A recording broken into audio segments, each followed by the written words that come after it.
myself and two of my roommates were involved in an existing program on the Barnard campus called the Student Exchange Program. The mission of this was to enable people of different backgrounds to really get to know each other and to appreciate their different lives. It was really an experiment in integration. So that was the context that we invited Malcolm, because we needed a speaker for the week of exchange. And when he finally said yes, we were just shocked, absolutely shocked. And the result was that we had to go tell our student advisor that we had invited him and he'd accepted. So when we went, there was a moment of pause. And after that, probably about 2 days after that, we were notified by the student advisor that we had to appear before the Board of Trustees to defend why it was that we invited Malcolm to our campus. We were walking into the Hewlett Hall tea room, and there were all these proper chairs lined up in a row, and in them were women and men.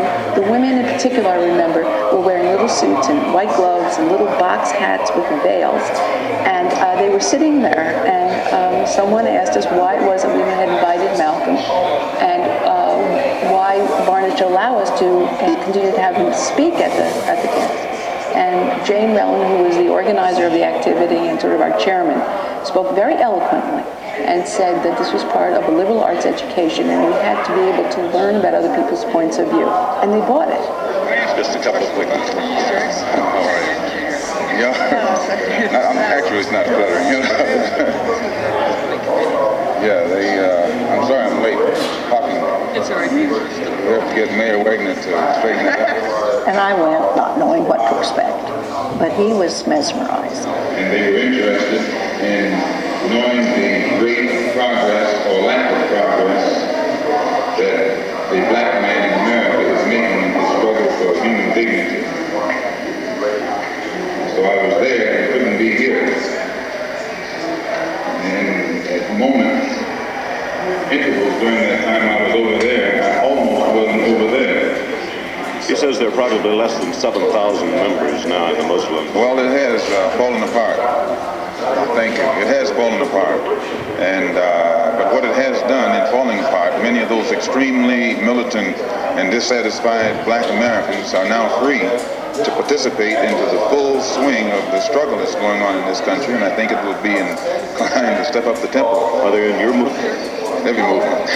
We had no idea that he was as close to his demise as that. We knew that he was under threat, but there was nothing about his behavior which indicated that he was worried. So we were shocked when he was killed.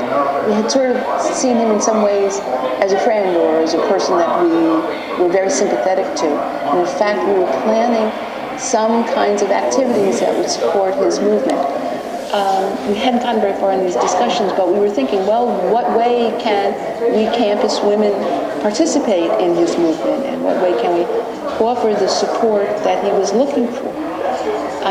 And then when he was killed, that was it. About a week after Malcolm X was murdered,